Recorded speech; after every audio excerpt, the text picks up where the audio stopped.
As I mentioned before, in Minnesota, we train for those things together. So there's no need for the Marines to be deployed. So here are my budget questions, though.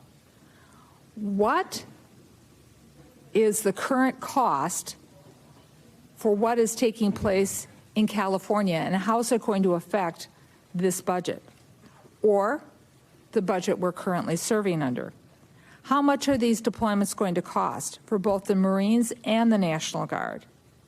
And what training or duties are not taking place because of these deployments?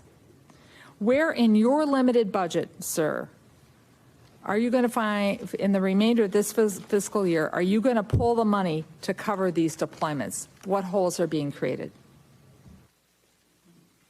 Well, Congresswoman, thank you for the question.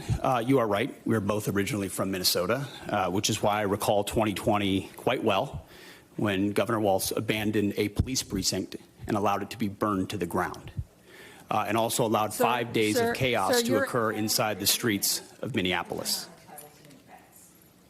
The police precinct, ma'am, was abandoned and burned to the ground. And because of that, the National Guard was eventually far too late mobilized. And President Trump recognizes a situation like that, improperly handled by a governor, like it was by Governor Walz, if it gets out of control, is a bad situation for the citizens of any location. So in Los Angeles, we believe that ICE, which is a federal law enforcement agency, has the right to safely conduct operations in any state and any jurisdiction in the country, especially after 21 million illegals have crossed our border under the previous administration.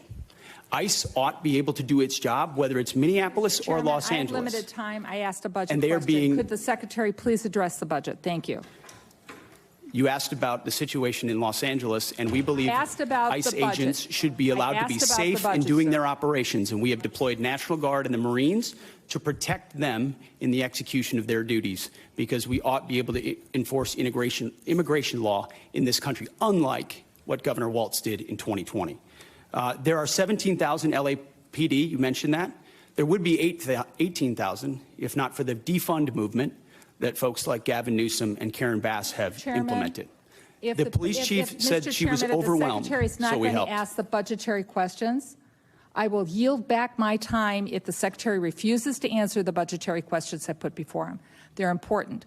What training missions aren't happening? Where are you pulling the money from? And how are you planning this in the moving forward? These are budget questions that affect this committee and the decisions we're going to be making in a couple of hours. If you're not going to answer them, please let the chairman know, and I will take back my time and I will yield it back to the chairman. Mr. Secretary, I want to just let us know what accounts you're pulling the money to fund. Thankfully, unlike the previous administration, we've got a 13% increase in our defense budget, and we will have the capability to cover down on contingencies, which is something the National Guard and the Marine plan for. So we have the funding to cover down on contingencies, especially ones as important as maintaining law and order in a major American city. As far as training, all of the units on the ground have been fully trained in their capabilities of what they're executing on the ground. For budgetary, if he needs to get back to the committee with the numbers, I'd appreciate it, both current and present. I'm happy to submit them for the record.